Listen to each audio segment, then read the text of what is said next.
ಈ ವಿಚಾರವಾಗಿ ಪಾದಯಾತ್ರೆ ಮಾಡಲಿಕ್ಕೆ ಅಂದರೆ ಈಗಾಗಲೇ ಪ್ರತಿಭಟನೆ ಮಾಡಿದ್ದಾರೆ. ನೆಕ್ಸ್ಟ್ ಪಾದಯಾತ್ರೆ ಮಾಡ್ತೀವಿ ಅಂತ ಬಿಜೆಪಿ ಘೋಷಣೆ ಮಾಡಿದ್ದಾರೆ. ಅಲ್ಲ, ಅವ್ರಿಗೇನು ತಿಳಿದಿದೆಯೋ ಅವರು ಮಾಡ್ತಾರೆ. ಇದು ನಾವು ಅಭಿವೃದ್ಧಿ ದೃಷ್ಟಿಯಿಂದ ಮಾಡೋದಕ್ಕೆ ಹೊರಟಿದ್ದು. ಹಿಂದೆ ಕುಮಾರಸ್ವಾಮಿ ಅವರೇ ಅದನ್ನು ಪ್ರಸ್ತಾಪ ಮಾಡಿದರು. ಆನಂತರ ಅದನ್ನು ಕೈಬಿಟ್ಟಿದ್ದರು. ಮತ್ತೆ ತಿರುಗಿ ಒಂದು ಸಿಸ್ಟಮ್ಯಾಟಿಕ್ಕಾಗಿ ಮಾಡಬೇಕು ಅಂತೇಳಿ ಈಗಿನ ಮುಖ್ಯಮಂತ್ರಿಗಳು ಶಿವಕುಮಾರ್ ಅವರು ಈಗ ಅದನ್ನು ತೆಗೆದುಕೊಂಡಿದ್ದಾರೆ. ಮೊದಲನೇ ಹಿಂದೆ ಮಾನ್ಯ ಸಿದ್ದರಾಮಯ್ಯನವರಿದ್ದಾಗಲೇ ಕ್ಯಾಬಿನೆಟಲ್ಲಿ ಅದನ್ನು ಅಪ್ರೂವ್ ಮಾಡಿಸ್ಕೊಂಡಿದ್ರು. ಈಗ ಅದನ್ನು ಇಂಪ್ಲಿಮೆಂಟ್ ಮಾಡೋದಕ್ಕೆ ಪ್ರಯತ್ನ ಮಾಡುವಂಥದ್ದು. ಹಾಗಾಗಿ ಅವರು ಭಾಳ ಸ್ಪಷ್ಟವಾಗಿ ಮುಖ್ಯಮಂತ್ರಿಗಳು ಹೇಳಿರೋದು, ನಾವು ಯಾರನ್ನೂ ಒತ್ತಾಯ ಮಾಡೋದಿಲ್ಲ, ವಾಲಂಟಿಯರ್ ಆಗಿ ಕೊಡಿ ಅಂತ ಹೇಳಿ ಕೇಳ್ತಾ ಇದ್ದೀವಿ, ಮನವೊಲಿಸೋದಕ್ಕೆ ಪ್ರಯತ್ನ ಮಾಡ್ತೀವಿ ಅಂಥೇಳಿ ಅವರು ಸ್ಪಷ್ಟವಾಗಿ ಹೇಳಿದ್ದಾರೆ. ಇದು ರಾಜಕೀಯ ಮಾಡೋದಕ್ಕೆ ಅವರು ಹೊರಟಿದ್ದಾರೆ.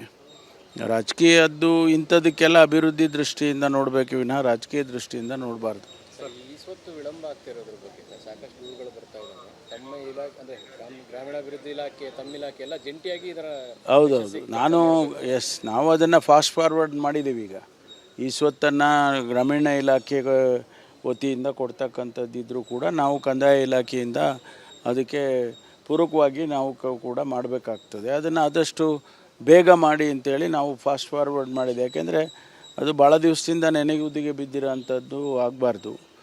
ಬೇಗ ಮಾಡಿಸ್ತೇವೆ. ಸರ್, ರಾಜ್ಯದಲ್ಲಿ ಮಳೆ ಕೈ ಕೊಟ್ಟಿದೆ, ಬರದ ಛಾಯೆ ಇದೆ. ಒಂದು ಕಡೆ ಸರ್ಕಾರ ಸಚಿವ ಸಂಪುಟ ವಿಸ್ತರಣೆಯಲ್ಲಿ ಕಸರತ್ತು ಮಾಡ್ತಾ ಇದೆ, ಆಗ್ತಾ ಇಲ್ಲ. ಸೊ ಅಧಿವೇಶನವನ್ನು ಕರೆಯೋದ್ರಲ್ಲಿ ತಡ ಆಗ್ತಿದೆ ಅಂತ ಆರೋಪ. ಅದೆಲ್ಲ ಈಗ ನೋಡಿ, ಒಂದು ಕಡೆ ನಿಮ್ಮ ಎಕ್ಸ್ಪೆನ್ಷನ್ ಆಗಲಿಲ್ಲ ಅಂದರೆ ಏನು ರೀ, ಬರೀ 15 ಜನ ಮಂತ್ರಿ ಇಟ್ಕೊಂಡು ಮಾಡ್ತೀರಾ ಅಂತ ನೀವೇ ಹೇಳ್ತೀರಾ. ಇನ್ನೊಂದು ಕಡೆ ಈಗ ಎಕ್ಸ್ಪೆನ್ಷನ್ ಮಾಡ್ತೀರಿ ಅಂದರೆ ಬರ ಇದೆ, ನೀವು ಎಕ್ಸ್ಪೆನ್ಷನ್ ಮಾಡ್ತೀರಿ ಅಂತೀರಿ. ನೋಡಿ, ನಮಗೆ ಜವಾಬ್ದಾರಿ ಇದೆ, ಜನ ಜವಾಬ್ದಾರಿಯನ್ನು ಕೊಟ್ಟಿದ್ದಾರೆ. ಜವಾಬ್ದಾರಿ ಸರ್ಕಾರವಾಗಿ ರಾಜ್ಯದ ಕಷ್ಟ ಸುಖಗಳಿಗೆ ಏನು ಮಾಡಬೇಕೋ ಅದನ್ನು ಮಾಡ್ತೀವಿ. ಇವತ್ತು ಬರದ ಪರಿಸ್ಥಿತಿಯಲ್ಲಿ ಈಗಾಗಲೇ ಮುಖ್ಯಮಂತ್ರಿಗಳು, ನಾನು ಬೆಳಗಾಂ ಡಿವಿಷನ್ನಲ್ಲಿ 7 ಜಿಲ್ಲೆ ಮತ್ತು ಕಲಬುರಗಿ ಡಿವಿಷನ್ನಲ್ಲಿ 8 ಜಿಲ್ಲೆ, ತುಮಕೂರು, ಚಿತ್ರದುರ್ಗ ಇವೆಲ್ಲ ರಿವ್ಯೂ ಮಾಡ್ಕೊಂಡು ಬಂದಿದ್ದೀವಿ. ನಿನ್ನೆ ತಾನೇ ನಾನು ತುಮಕೂರು ರಿವ್ಯೂ ಮಾಡ್ಕೊಂಡು ಬಂದೆ.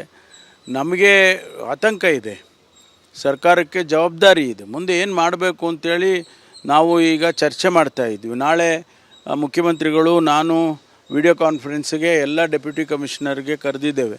ವಿಡಿಯೋ ಕಾನ್ಫರೆನ್ಸ್ನಲ್ಲಿ ಮಾತಾಡ್ತೇವೆ. ನಮ್ಮದು ಸರ್ಕಾರದಿಂದ ಏನು ಸೂಚನೆ ಮಾಡಬೇಕು ಮಾಡ್ತೀವಿ. ಈಗಾಗಲೇ ಪ್ರತಿಯೊಂದು ಜಿಲ್ಲಾಧಿಕಾರಿಗಳಿಗೆ 5 ಕೋಟಿ ರೂಪಾಯಿ ಕುಡಿಯೋ ನೀರಿಗೆ ಕೊಟ್ಟಿದ್ದೇವೆ. ಸುಮಾರು 329 ಕೋಟಿ ಈಗಾಗಲೇ ಅವರಲ್ಲಿ ಇದೆ.